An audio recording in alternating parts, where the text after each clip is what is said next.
Hello दोस्तों, good evening, Radhe Radhe. आप सभी का स्वागत है आपके अपने यूट्यूब चैनल प्रतिष्ठा हिंदी ज्ञानधारा में। तो बताइएगा दोस्तों, आप सभी कैसे हैं। उम्मीद करती हूँ कि आप सभी अच्छे होंगे और मन लगाकर पढ़ाई भी कर रहे होंगे। दोस्तों, इसके पहले अगर हम बात करें तो हम लोग उपन्यास विधा का अध्ययन कर रहे थे, जिसकी कल लास्ट क्लास थी। और उम्मीद भी करते हैं कि आप लोगों को उपन्यास विधा बहुत अच्छे से समझ में आई होगी। अगर किसी ने उपन्यास विधा वाली क्लास नहीं देखी है तो आप आसानी से जाके चैनल की प्लेलिस्ट में वो वाली क्लास ढूंढ के उन सारी क्लासेस को देख सकते हैं। आज से हम शुरुआत करेंगे कहानी विधा की। तो चलिए देर ना करते हुए क्लास की शुरुआत करते हैं और आप सभी मेरे साथ शुरू से अंत तक बने रहिएगा ताकि हर एक रचना जो है वो आपको अच्छे से याद हो जाए। तो बात करते हैं हिंदी कहानी का विकास। देखिए यहाँ पे दिया है प्रारंभिक कहानी। इसमें पहला पॉइंट है, हिंदी कहानी का उद्भव द्विवेदी युग से माना जाता है। सबसे पहले यही याद रखिएगा, हिंदी कहानी का उद्भव जो है वो किससे माना जाता है, कौन से युग से, ये प्रश्न बनता है ना। तो कहानी का जो विकास है वो द्विवेदी युग से माना जाता है। आचार्य रामचंद्र शुक्ल ने अपने इतिहास में आरंभिक कहानियां जो सरस्वती में प्रकाशित हुई थी वो इस प्रकार दी गई हैं। मतलब शुक्ल जी के इतिहास में जो आरंभिक कहानियां हैं जो सरस्वती पत्रिका में प्रकाशित हुई थी वो इस प्रकार दी गई हैं। तो प्रश्न बनता है कौन सी कहानियां सरस्वती पत्रिका में प्रकाशित हुई हैं। तो अभी हम जितनी कहानियां पढ़ने जा रहे हैं ये सारी की सारी सरस्वती पत्रिका में प्रकाशित हुई है, ध्यान रखिएगा। सबसे पहले कहानी आती है इंदुमती। इंदुमती जो है ये किशोरी लाल गोस्वामी की है। प्रकाशन वर्ष की बात करें तो संवत 1957 और ईस्वी में अगर देखें तो 1900 ईस्वी में ये कहानी जो है लिखी गई थी। इंदुमती किशोरी लाल गोस्वामी की है, ध्यान रखिएगा, किशोरी लाल गोस्वामी की है इंदुमती। और सरस्वती पत्रिका में ये कहानी प्रकाशित हुई थी। दूसरी रचना है गुलबहार। गुलबहार किशोरी लाल गोस्वामी की है। गुलबहार भी संवत 1959 ईस्वी की रचना है। और अगर ईस्वी में बात करेंगे तो 1902 ईस्वी। आप लोग जानते हैं संवत से अगर आप ईस्वी में चेंज करना चाहेंगे तो आप संवत में 57 वर्ष माइनस कर दीजिए, जितना आएगा वो आपका ईस्वी हो जाएगा। अगर नहीं पता है तो इस चीज़ को ध्यान रखिएगा। मान लिया कोई सन है आपको संवत में याद है और एग्जाम में ईस्वी में पूछ लिया तो हमेशा याद रखिएगा संवत में से 57 माइनस कर देंगे। जितना संवत आपको याद है उसमें से 57 अंक माइनस करेंगे तो जो संख्या आपको प्राप्त होगी वो ईस्वी कहलाएगी। ठीक है, आगे देखेंगे प्लेग की चुड़ैल।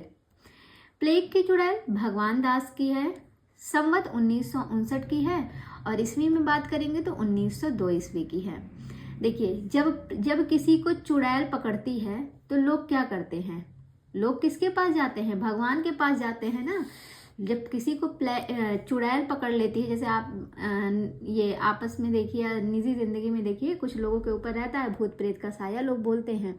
तो कहते हैं जब चुड़ैल किसी को पकड़ती है तो लोग क्या करते हैं, भगवान के पास जाते हैं। भगवान के पास जाते हैं और भगवान भी एक बार में नहीं उस चुड़ैल को भगा पाते, कम से कम भगवान भी बेचारे 2 बार कोशिश करते हैं। 2 बार से 1902, भगवान भी एक बार में उस चुड़ैल को नहीं भगा पाते, 2 बार भगवान भी कोशिश करते हैं तब जाके चुड़ैल को भगा पाते हैं।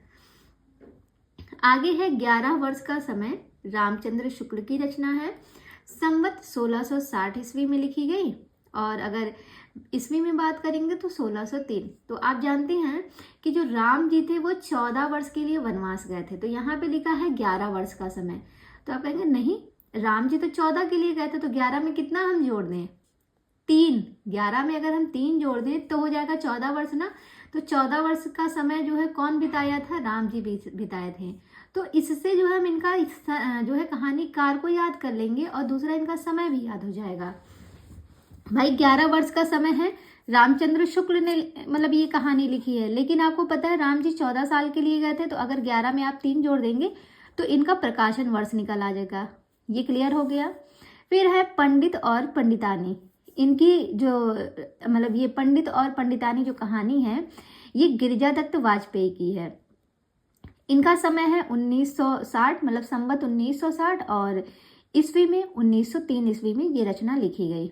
इनको कैसे याद रखेंगे, कहते हैं भाई एक पंडित पंडितानी है, हाँ, एक पंडित जी हैं और उनकी पत्नी जो है वो पंडितानी जी हैं। वो लोग क्या करती हैं, 3 बार गिरजा की पूजा करती हैं। गिरजा के मंदिर में जाकर जो है 3 बार जो है पूजा करती हैं। तो ऐसे इनको रिलेट कर लेंगे। पंडित पंडितानी जो है वो गिरजा के मंदिर में जाके जो है 3 बार पूजा करते हैं, सुबह दोपहर शाम, ऐसे रिलेट कर लेंगे। फिर है दुलाई वाली, बहुत पूछी जाती है। दुलाई वाली ये बंग महिला की है जिनका नाम है राजेंद्र बाला घोष, सभी लोग जानते हैं। दुलाई वाली ये जो है संवत 1964 में लिखी गई थी और ईस्वी में बात करेंगे तो 1907 में लिखी गई थी दुलाई वाली। दुलाई वाली कब लिखी गई थी, 1907 में लिखी गई थी, ध्यान रखिएगा इसका समय 1907। अब इनको कैसे याद करेंगे, देखिए धुलाई यानी कि धुलाई, धुलाई कपड़े की धुलाई। तो घर में कपड़े की धुलाई कौन कहता है, घर की महिलाएं करती हैं। घर में कपड़े की धुलाई, तो जब महिलाएं जो है कपड़े की धुलाई करती हैं तो कैसा वो साफ होता है ना कपड़ा, साफ से साथ को कनेक्ट करेंगे। साफ, जो महिलाएं घर में हाथों से कपड़े की धुलाई करती हैं तो बड़े साफ साफ कपड़े धुलते हैं, और उसी जगह अगर कोई और धुलाई करता है तो उतने अच्छे से साफ नहीं होता। लेकिन घर की महिलाएं जब कपड़े की धुलाई करती हैं तो बड़ा साफ हो जाता है कपड़ा। तो साफ से सात को आप कनेक्ट कर लेंगे 1907। ये जो रचनाएं हैं, जो कहानी है और कहानीकार और इनका प्रकाशन वर्ष, इसको याद रखना बहुत जरूरी है। और सबसे जो महत्वपूर्ण बात है वो ये है कि सारी की सारी रचनाएं जो है सरस्वती पत्रिका में प्रकाशित हुई थी। ये भी ध्यान रखिएगा, सारी की सारी सरस्वती पत्रिका में ही प्रकाशित हुई हैं। आगे देखेंगे, अगला पॉइंट है, डॉक्टर गोपाल राय ने लिखा है, प्रेमचंद्र ने 1908 में प्रकाशित अपनी कहानी सोजे वतन की भूमिका में पहली बार शॉर्ट स्टोरी पद के अर्थ में कहानी का प्रयोग किया था। कहते हैं जो गोपाल राय हैं इन्होंने लिखा कि जो मुंशी प्रेमचंद जी हैं इन्होंने 1908 में प्रकाशित इनकी एक कहानी थी सोजे वतन, जिसकी भूमिका में इन्होंने पहली बार शॉर्ट स्टोरी पद के अर्थ में कहानी का प्रयोग किया था। कहानी का प्रयोग कब किया गया था, कहानी शब्द का प्रयोग, तो उसके बारे में बताते हैं गोपाल राय। उनका कहना है कि जो मुंशी प्रेमचंद जी हैं इनकी एक रचना थी, कहानी थी, 1908 में प्रकाशित हुई थी, सोजे वतन। उसकी भूमिका में इन्होंने पहली बार शॉर्ट स्टोरी पद के लिए जो है कहानी शब्द का प्रयोग किया था, याद रखिएगा। हिंदी साहित्य की प्रथम कहानी और उसके प्रस्तोता निम्नलिखित हैं। अब हम यहाँ पे देखेंगे हिंदी साहित्य में प्रथम कहानी किसको मानी जाती है और उसके प्रस्तोता कौन है। अभी हमने क्या देखा था कि वो जो कहानी, आरंभिक कहानियां जो हैं, जो शुरुआती दौर में लिखी गई थी, वो जो सरस्वती पत्रिका में प्रकाशित हुई थी, वो सारी कहानियां हमने देखी। अब हम देखेंगे हिंदी साहित्य की प्रथम कहानी किसने मानी है कि यह हिंदी साहित्य की प्रथम कहानी ये है, और उसके लेखक कौन है। ठीक है, तो सबसे पहले आते हैं प्रस्तोता रामचंद्र शुक्ल कि मतलब रामचंद्र शुक्ल ने हिंदी साहित्य की प्रथम कहानी किसको मानी, तो इन्होंने माना है इंदुमती को। इंदुमती जो कि किशोरीलाल गोस्वामी की रचना है, 1900 में लिखी गई थी इंदुमती, इसको शुक्ल जी ने हिंदी की प्रथम कहानी माना। दूसरा है बच्चन सिंह। बच्चन सिंह ने प्रणयिनी परिणय जो कि 1887 की रचना है, किशोरीलाल गोस्वामी के द्वारा लिखी गई है, प्रणयिनी परिणय, इसको बच्चन सिंह ने हिंदी की प्रथम कहानी माना। फिर आते हैं राजेंद्र बढ़वालिया। राजेंद्र बढ़वालिया, इन्होंने जो है जमींदार का दृष्टांत, एक कहानी है जमींदार का दृष्टांत, 1871 में लिखी गई है और लिखा किसके द्वारा गया है, रेवरेंड जे न्यूटन के द्वारा लिखा गया है। राजेंद्र बढ़वाल ने इसको हिंदी की प्रथम कहानी माना। प्रश्न बन सकता है जमींदार का दृष्टांत ये कहानी है किसकी, तो आप बताएंगे रेवरेंड जे न्यूटन की है। इसको हिंदी की पहली कहानी माना किसने, तो राजेंद्र बढ़वालिया ने इसको हिंदी की प्रथम कहानी माना है। फिर है देवी प्रसाद वर्मा। इन्होंने जो है एक टोकरी भर मिट्टी 1901 की है और माधवराव स्प्रे की है, इसको इन्होंने हिंदी की प्रथम कहानी माना। देवी प्रसाद वर्मा ने एक टोकरी भर मिट्टी कहानी को हिंदी की पहली कहानी माना। जमींदार का दृष्टांत, ये बढ़वालिया भाई, जमींदार का दृष्टांत ये बड़े लोग होते हैं, है कि नहीं, तो आप यहाँ से ऐसे इनको जोड़ लेंगे। और एक टोकरी भर मिट्टी भाई किसके पास लेके जाएंगे? देवी के पास। देवी के पास 1 टोकरी भर मिट्टी ले जाएंगे। यहाँ से आप इनको रिलेट कर लेंगे। 1 टोकरी भर मिट्टी लाकर हम क्या करते हैं? देवी की प्रतिमा बनाते हैं। ऐसे कर सकते हैं, 1 टोकरी भर मिट्टी से हम क्या करते हैं? 1 टोकरी और 1901, समय भी याद रखिएगा। 1 टोकरी भर मिट्टी लाकर हम देवी की क्या बनाते हैं? प्रतिमा बनाते हैं। आसानी से याद हो जाएगा। देवी प्रसाद ने माना। प्रणयनी परिणय जो है ये बच्चन सिंह ने माना है और शुक्ल जी ने इंदुमती को माना। तो ये हिंदी की प्रथम कहानी किसने मानी है, किसको, ये याद रखना जरूरी है। आगे देखेंगे, नेक्स्ट पॉइंट है, इंदुमती को मौलिक कहानी ना मानकर शेक्सपियर के नाटक टेम्पेस्ट का छाया अनुवाद माना है। लोग क्या करते हैं, जो इंदुमती जो कि रामचंद्र शुक्ल के द्वारा मानी गई है कि यह हिंदी साहित्य की पहली कहानी है, तो लोगों का मानना है कि ये इंदुमती जो है ये मौलिक कहानी नहीं है, बल्कि ये शेक्सपियर का एक नाटक है टेम्पेस्ट, इसी का छाया अनुवाद किया गया है। तो इंदुमती जो शुक्ल जी ने मानी है, जिसको हिंदी की पहली कहानी मानी है, वो मौलिक कहानी नहीं है। ऐसा माना जाता है कि वो शेक्सपियर का एक नाटक था टेम्पेस्ट, उसी का छाया अनुवाद है ये। आगे देखिएगा, अन्य विद्वान ने 1 टोकरी भर मिट्टी को, जो सन 1901 में छत्तीसगढ़ मित्र में प्रकाशित हुई थी, प्रथम कहानी स्वीकार किया। और विद्वान जो है उन्होंने 1 टोकरी भर मिट्टी को सन 1901 में, और किस पत्रिका में प्रकाशित हुई थी? छत्तीसगढ़ मित्र में प्रकाशित हुई थी। ध्यान रखिएगा, इसी को हिंदी की प्रथम कहानी स्वीकार किया। फिर है, माधवराव स्प्रे ने बाल गंगाधर तिलक के मराठी गीत रहस्य का हिंदी भाषा में अनुवाद किया था। तो याद रखिएगा, बाल गंगाधर तिलक की मराठी भाषा में एक रचना थी गीता रहस्य, इसका हिंदी भाषा में अनुवाद किसने किया था? माधवराव स्प्रे ने किया था। लक्ष्मी नारायण लाल ने शिल्प विधि की दृष्टि से आचार्य शुक्ल की कहानी 11 वर्ष का समय को हिंदी की प्रथम कहानी माना। ये मोस्ट इम्पॉर्टेंट है, ये परीक्षा में पूछा गया पॉइंट है कि जो लक्ष्मी नारायण लाल हैं, इन्होंने शिल्प विधि की दृष्टि से आचार्य शुक्ल की कहानी को, जो 11 वर्ष का समय इनकी कहानी है, इसको हिंदी की प्रथम कहानी माना। तो प्रश्न बन सकता है, 11 वर्ष का समय जो शुक्ल जी की रचना है, इसको हिंदी की पहली कहानी किसने माना था? तो लक्ष्मी नारायण लाल ने माना था और शिल्प विधि की दृष्टि से माना था। अगला पॉइंट है, बंग महिला का मूल नाम राजेंद्र बाला घोष था। ये मिर्जापुर निवासी बाबू पूर्णचंद की धर्मपत्नी थी। जो बंग महिला है, इनका मूल नाम जो था वो राजेंद्र बाला घोष था, और ये मिर्जापुर निवासी बाबू पूर्णचंद्र की धर्मपत्नी थी। यानी इनके पति का नाम क्या था? बाबू पूर्णचंद्र था, और ये मिर्जापुर की रहने वाली थी। और जो है इनका पूरा नाम जो था वो था राजेंद्र बाला घोष। राजेंद्र बाला घोष बंग महिला को हिंदी की प्रथम कहानी लेखिका स्वीकार किया जाता है। अगर हिंदी की पहली कहानी लेखिका की बात करेगा तो राजेंद्र बाला घोष, जो कि बंग महिला के नाम से प्रसिद्ध है, इनको माना जाता है।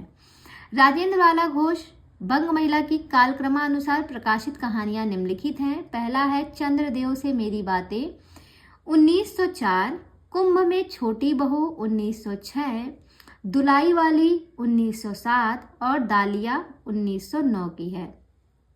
तो अभी ये सारी रचनाएं जो है, अभी दुलाई वाली तो हम लोगों ने पढ़ी है, जो कि बंग महिला की है, सरस्वती पत्रिका में प्रकाशित हुई थी। बाकी और भी इनकी रचनाएं हैं, जैसे चंद्रदेव से मेरी बातें 1904 की है, कुंभ में छोटी बहू 1906, दुलाई वाली 1907 और दालिया 1909 की रचना है। अब देखिए, अब इनके उपन्यासों को याद कैसे करेंगे। दुलाई वाली तो आप लोगों को याद ही हो गई है, जैसे हमने याद कराया है। धुलाई वाली महिलाएं जो है जब धुलाई करती हैं, धुलाई यानी कि कपड़ों की धुलाई, तो बहुत कपड़े साफ हो जाते हैं। साफ से साथ कनेक्ट हो गया। और रचना इनकी जो है उनको याद करेंगे। जो बंग महिला है, बंग महिला कहती हैं कि चंद्रदेव से मेरी बातें करा दीजिए। बंग महिला कहती हैं, भाई चंद्रदेव से मेरी बातें करा दीजिए, मैंने उनके लिए दलिया बनाई है। यहाँ दालिया है ना, तो दालिया को कर लीजिए दलिया, लोग खाते हैं। तो बंग महिला कहती हैं चंद्रदेव से मेरी बातें करा दीजिए, मैंने जो है उनके लिए दलिया बनाई है, जो कुंभ में छोटी बहू को वो ले जाके दे देंगे। मैंने उनके लिए दलिया बनाई है, वो दलिया लेके जाएंगे और कुंभ में जाके छोटी बहू को दे भी आएंगे, अपना भी खा लेंगे, उनको भी दे आएंगे। तो हो जाएगा ना अच्छे से याद। आगे हैं भवदेव पांडे। इन्होंने बंग महिला कृत चंद्रदेव से मेरी बातें को हिंदी की पहली राजनीतिक कहानी माना है। तो हिंदी की पहली राजनीतिक कहानी कौन सी है? चंद्रदेव से मेरी बातें। और ये माना किसने है? भवदेव पांडे ने माना है, ध्यान रखिएगा। आगे है प्रारंभिक दौर के कुछ महत्वपूर्ण कहानीकार एवं कहानियां जो है वो निम्नलिखित हैं। जैसे जो पहला कहानीकार है, हाँ, जो पहले कहानीकार हैं वो है केशव प्रसाद सिंह। केशव प्रसाद सिंह की है चंद्रलोक की यात्रा। देखिए, चंद्रलोक से मेरी बातें कराइए, ये एक महिला कहती हैं, बंग महिला कहती हैं चंद्रदेव से मेरी बातें कराइए। और चंद्रलोक की यात्रा केशव प्रसाद सिंह की है। 1909 की है चंद्रलोक की यात्रा। आपत्तियों का पहाड़ 1900 की रचना है, दोनों 1900 की है। तो कैसे याद करेंगे? कहेंगे चंद्रलोक की यात्रा करने पर इनके केस पर, कहते हैं एक केशव प्रसाद सिंह थे, ये चंद्रलोक की यात्रा करने जब गए ना, तो इनके केस पर आपत्तियों का पहाड़ टूट पड़ा। चंद्रलोक की यात्रा में ये निकले थे और इनके केस पर क्या हो गया? आपत्तियों का पहाड़ टूट पड़ा। अब केस झड़ने लगे होंगे भाई, आजकल के टाइम में बाल झड़ रहे हैं तो आपत्ति हो, क्या होगा? मुसीबत आ गई ना, है कि नहीं? अब कोई टकला हो जाएगा तो कैसा लगेगा? तो चंद्रलोक की यात्रा करने गए तो और क्या होता है? इनके केस पर आपत्तियों का पहाड़ टूट पड़ता है। बस याद हो जाएगा, केशव प्रसाद सिंह की है। आगे बात करेंगे माधव प्रसाद मिश्र। माधव प्रसाद मिश्र की जो कहानी है वो है पुरोहित की आत्मत्याग। पुरोहित का आत्मत्याग 1900 की है और मन की चंचलता 1900 की है। पुरोहित का आत्मत्याग और मन की चंचलता दोनों माधव प्रसाद की है, माधव प्रसाद मिश्र की है। कैसे याद करेंगे? कहते हैं माधव बताते हैं कि पुरोहित का जो मन है वो बड़ा चंचल है। माधव जो है वो बताते हैं कि जो पुरोहित है, पुरोहित का मन ही बड़ा चंचल है। बस पुरोहित से पुरोहित का आत्मत्याग, और भाई उसका मन इतना चंचल है कि उसने क्या किया? अपनी आत्मा का त्याग कर दिया। पुरोहित का आत्मत्याग है क्योंकि उसका मन बड़ा चंचल है, उसके मन में बड़ी चंचलता है, इसीलिए पुरोहित ने अपना आत्मत्याग कर दिया। माधव प्रसाद मिश्र ऐसा बताते हैं। फिर आते हैं गिरिजा दत्त वाजपेयी। इनका है पति का पवित्र प्रेम। पति का पवित्र प्रेम, ये इनकी रचना है, 1903 में लिखी गई है। तो कहते हैं भाई कि पति का पवित्र प्रेम अगर तीनों तरीके से मिले, हाँ, तन मन धन, तो क्या होना चाहिए? तब उनके प्रेम में गिर जाना चाहिए। नहीं तो लड़कियों को सावधान रहना चाहिए, कभी भी अपने पति के झांसे में ना आए। पति का पवित्र प्रेम तभी नजर आता है जब वो तन मन धन तीनों से अपनाया जाए। और जब तन मन धन तीनों से पति का प्रेम आपको मिल रहा है, तब जो है आपको उनके प्रेम में अवश्य गिरना चाहिए। आजकल के पति लोग भाई ऐसा हो गया है कि लोग शादी तो करते हैं लेकिन अपनी पत्नी को वो प्यार ही नहीं दे पाते जो वो मतलब उनको देना चाहिए। वो प्यार उनका गर्लफ्रेंड के प्रति ही रहेगा, लेकिन पता नहीं क्यों पत्नियों को नहीं देंगे। पत्नियां पसंद हैं लेकिन दूसरों की, खुद की पत्नी कभी नहीं पसंद आती। खुद की पत्नी को अगर इंसान प्रेम से रखे ना, तो हमें लगता है किसी भी लड़की के जीवन में दुख के बादल रहे ही ना उसको अपने पति से कभी शिकायत रहे। अब जितने भी लोग मेरी वीडियोस देख रहे होंगे, बहुत से लोगों की हो सकता हो शादी हो चुकी हो, बहुत से लोगों की नहीं हुई है, तो प्लीज़ इस बात को आप गंभीरता से लीजिएगा, आपके आने वाले समय में काम आएगा।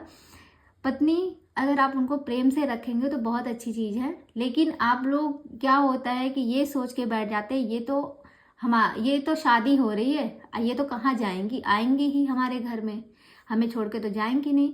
ये वाली जब मानसिकता होती है ना, तो कभी भी पुरुष जो है अपनी पत्नी को उस तरीके से प्रेम दे ही नहीं पाता है। वो बस दिखावे के लिए रहेगा, टाइम पास के लिए रहेगा कि हाँ मतलब मुझे टाइम टू टाइम कॉल करना है, बस यही है। लेकिन मन से वो नहीं होती है, वो तड़प जो होनी चाहिए, जितना लड़कियों की लड़कों के प्रति होती है उतना लड़कों का लड़कियों के प्रति नहीं होता है। और मुझे लगता है यहाँ पे जितनी भी लेडीज़ होंगी, जितने भी महिलाएं हैं, दीदी लोग हैं, या जो अभी शादी नहीं हुई हैं, सभी लोग ये चीज़ फील भी कर रही होंगी। अगर मैं गलत होंगी तो बताइएगा, पर ये चीज़ है। खैर, यहाँ पे मैं बात कर रही थी रचना की, तो रचनाओं को जैसे आप याद रख सकते हैं, मतलब ये स्वाभाविक, ये नेचर है, आप लोग समाज में देख रहे हैं तो इससे आपको याद रहेगा। और हर कोई ये सिखाता भी है कि जब शादी होती तो हर कोई ये चीज़ समझाता है कि भाई आज के टाइम में ना मतलब इतना आँख बंद करके आपको किसी पे भरोसा नहीं करना चाहिए। तो पति का पवित्र प्रेम अगर आपको तीनों तरीके से मिले, यानी कि तन मन धन से, तब जो है महिलाओं को उनके प्रेम में गिर जाना चाहिए। गिरने से गिरजा दत्त वाजपेयी, याद हो जाएगा। और तीनों से 1903 इसका जो है समय हो गया। आगे बात करेंगे कार्तिक प्रसाद खत्री की। इनका जो उपन्यास है वो है दामोदर राव की आत्मकहानी। दामोदर राव की आत्मकहानी तो कैसे याद करेंगे, कहते हैं जो कार्तिक प्रसाद खत्री हैं इनकी कहानी बड़ी दमदार थी। कार्तिक प्रसाद खत्री की जो कहानियां थी बड़ी दमदार थी। कार्तिक प्रसाद खत्री की आत्मकहानी बड़ी ही दमदार थी। दमदार से दामोदर राव की आत्मकहानी। फिर आगे आते हैं सूर्य नारायण दीक्षित जी।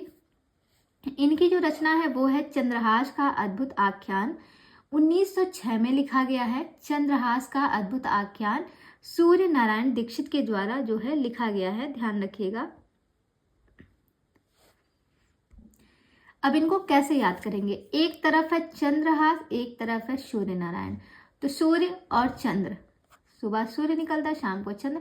चंद्र है तो सूर्य निकलेगा, सूर्य है तो फिर चंद्र होगा। तो ऐसे ही आप इनको रिलेट कर सकते हैं। चंद्रहास का अद्भुत आख्यान सूर्य नारायण दीक्षित। फिर है वेंकटेश नारायण। इनकी रचना है एक अशरफी की आत्मकथा, 1906 में लिखी है। एक अशरफी की आत्मकथा कौन बताते हैं, वेंकटेश नारायण एक अशरफी की आत्मकथा के बारे में बताते हैं। एक अशरफी की 6 आत्मकथाएं वेंकटेश नारायण बताते हैं, ऐसे रिलेट कर लेंगे।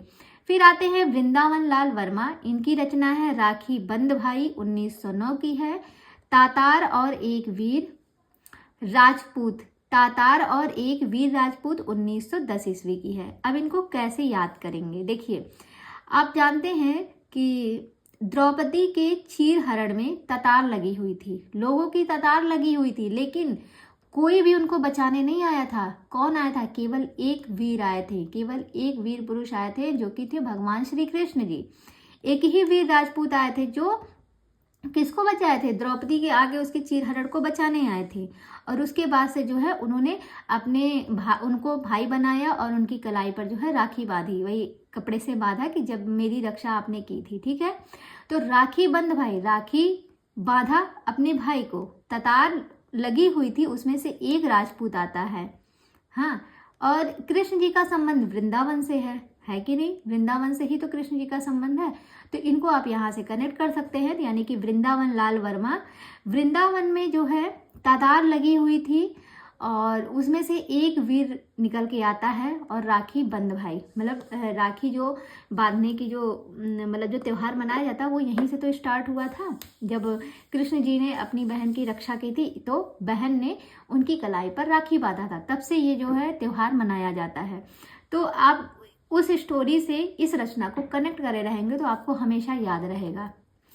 आगे है विश्वंभर नाथ जिज्जा। इनका है विदृढ़ हृदय।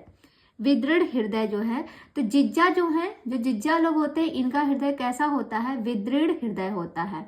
पूरे विश्व के जिज्जा लोगों का जो हृदय होता है वो विदृढ़ हृदय होता है। राधिका रमण प्रसाद सिंह, इनकी रचना है कानों में कंगना, 1913 और बिजली।